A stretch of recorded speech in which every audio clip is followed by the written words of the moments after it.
Alright, what's going on, Forgotten Nation? I'm your host, Step G. Welcome back to another vinyl hands-on session.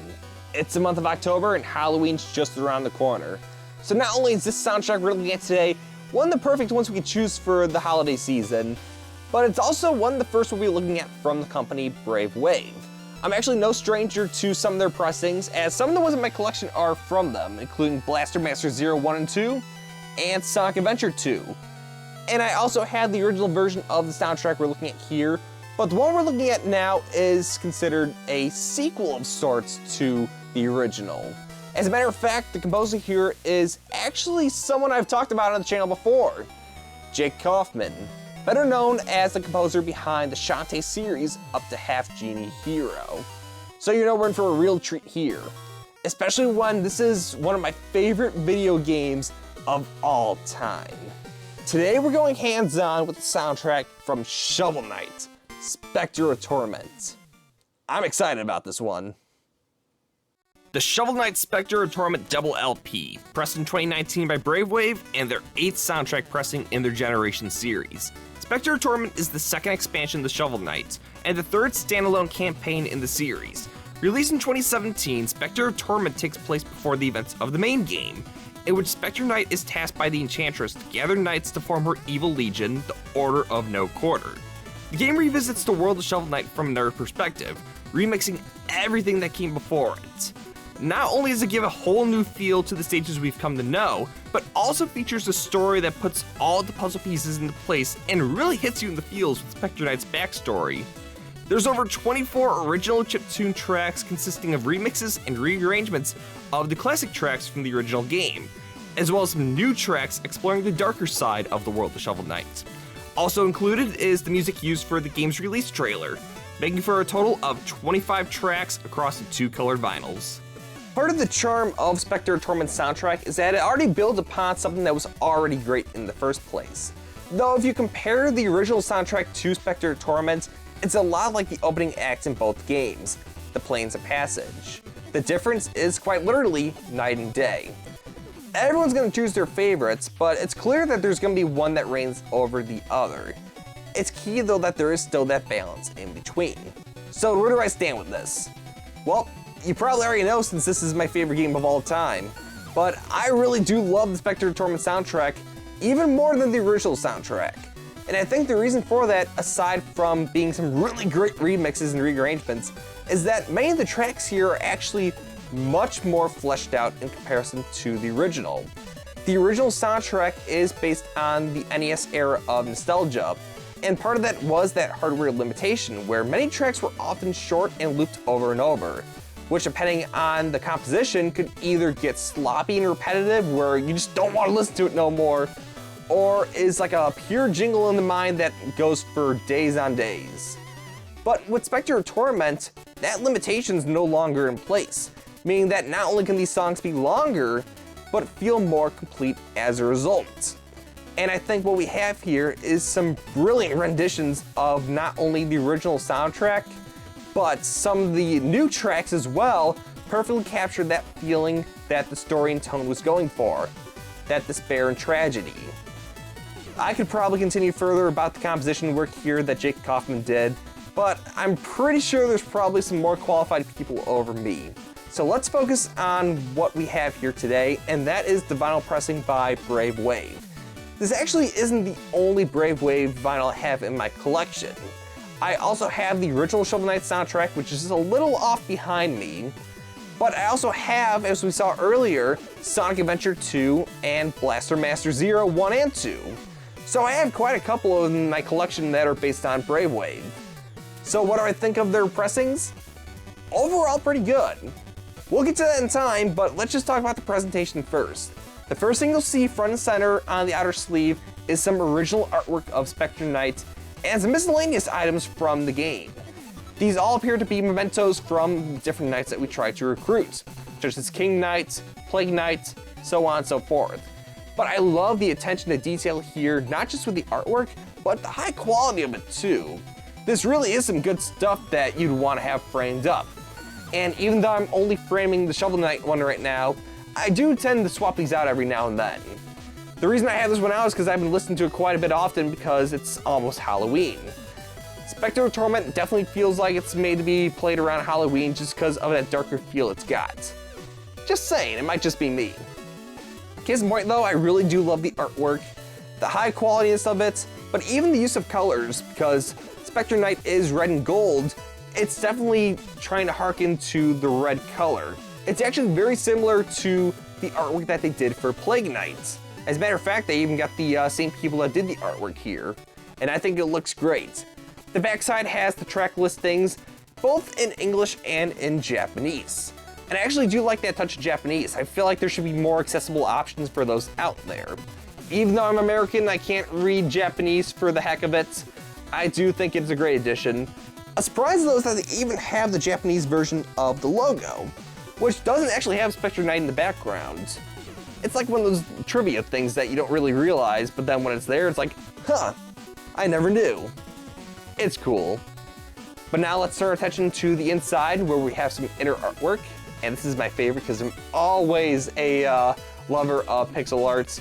But here we have a scene from the main game where after levels or even during the starts, Specter Knight will often hang over the edge of the Tower of Fate to overlook the horizon line, which does change as you get further into the story. But this is also where it tends to transition to some of the reveries, which are memories of Specter Knight's past as Donovan, and ultimately led him to where he is in the campaign. Love that it's taken straight from the game. And I like that it's in color too, because originally when this happens, it's actually in like the sepia tone, but I'm glad it's in full color here. And it looks great. It looks great. Now let's take a look at the inside contents. Often with the Generation series, Brave Wave will include a booklet. And the booklet actually has two parts to it. The first is some artwork from the games that it's based on. So we actually have some artwork of Specter Knight and some of the items that he's able to use. But we also have some interviews from important people.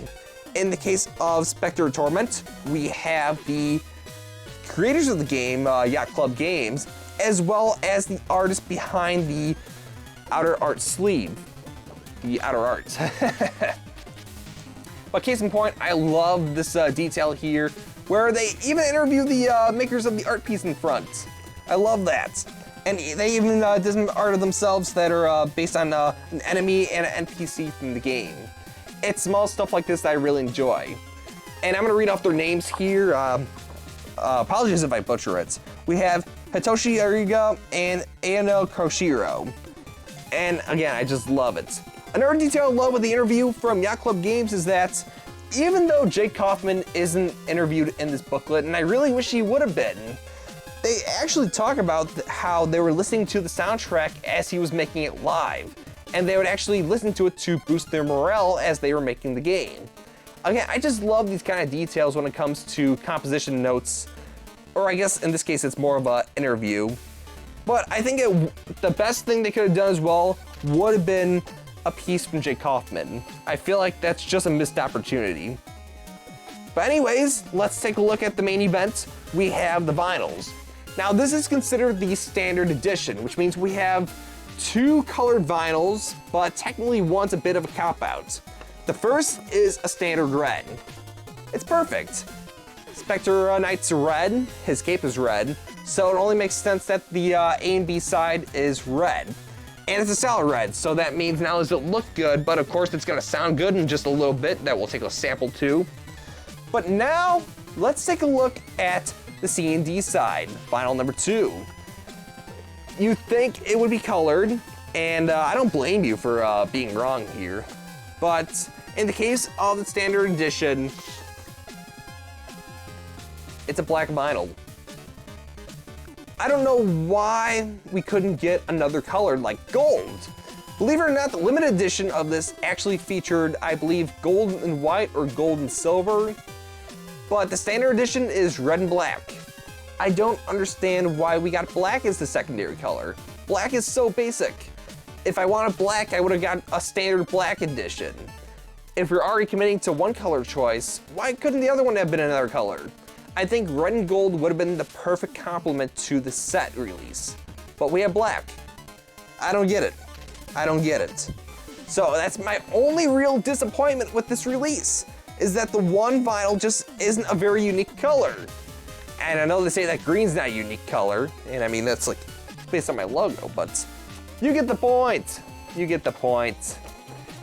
Anyways, let's transition to sampling time. I've hand-selected a couple of samples from both vinyl discs to present the quality of the presentation here of these pressings.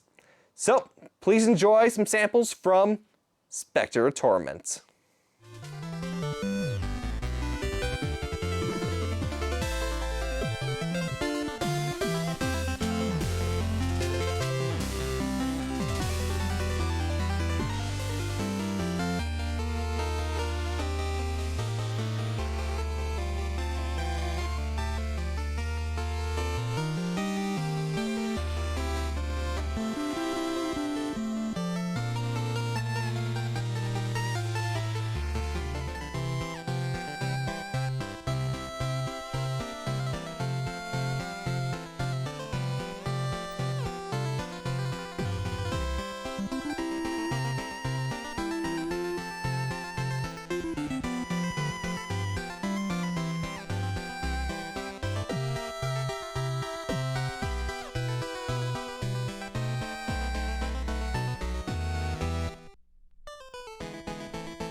When it comes to my favorite video games of all time, there's usually two criteria that I use when it comes to determining them.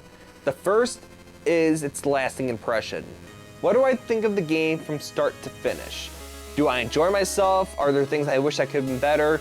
Is this something that I find myself intrigued in from the very start that I want to see to the finish? But the second criteria is, what is the lasting impact? Is this something I'm going to remember for a long time? And more importantly, is this something that I'll want to go back to? This isn't just exclusive to video games, of course, too. It's also exclusive to music as well. In the case of Specter of Torment, I felt like it was the natural progression of where a Shovel Knight game could go. Not only did I find the movement and the versatility of Specter Knight to be similar to Shovel Knight, but still feel something completely unique, but by changing its setting and its world to be prequel material, I honestly felt conveyed a much stronger game where it could be its own standalone game or sequel, much more so than Plague of Shadows. I think what really stuck with me though is because of how it handled the story. The story is a tragedy, all things considered. This isn't a happy ending. This is the story of how the Enchantress took over the world of Shovel Knight with the Order of No Quarter, and perfectly sets the tone for the next game, which is the main game in the series. The story still gives me chills to this very day, and it's only amplified by the music that Jake Kaufman does. Not so much just the arrangements, but even some of the original music that he does too, just for Specter of Torment. One of my personal favorites is Hitting Close to Home, because this is the moment in the game where everything takes a downward turn. And you can tell at this point, Specter Knight's no longer just doing it because he's entangled by fate. Now he's out for blood and vengeance. But try not to spoil too much. I really do think this is a game that everyone should check out if they haven't yet already. I love Specter of Torment very much. The music feels, in my opinion anyways, much stronger than the original game.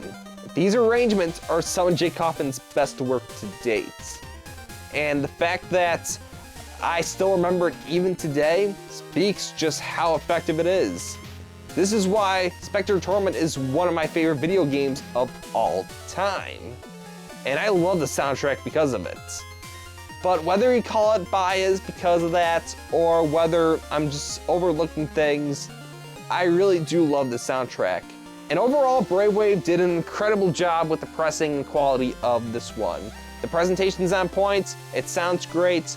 I didn't notice many pops or crackles, so this gets an A+ in my book.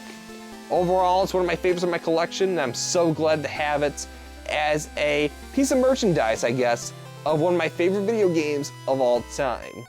But that's gonna do it here for this video. And my favorite track is very hard to pick, all things considered. I have a lot of them. But if I had to choose one, I'm gonna say it's Facing the Task, the track from the Lost City. I love the arrangement we have here in Specter of Torment. It was one of my favorites in the original game too, but I love just how extended they go with it. But that's gonna do it for this hands-on video of the Shovel Knight Specter of Torment soundtrack. If you like this video, be sure to leave a like and comment down below. And as always, I'll see you in the next video. Happy Halloween, everyone.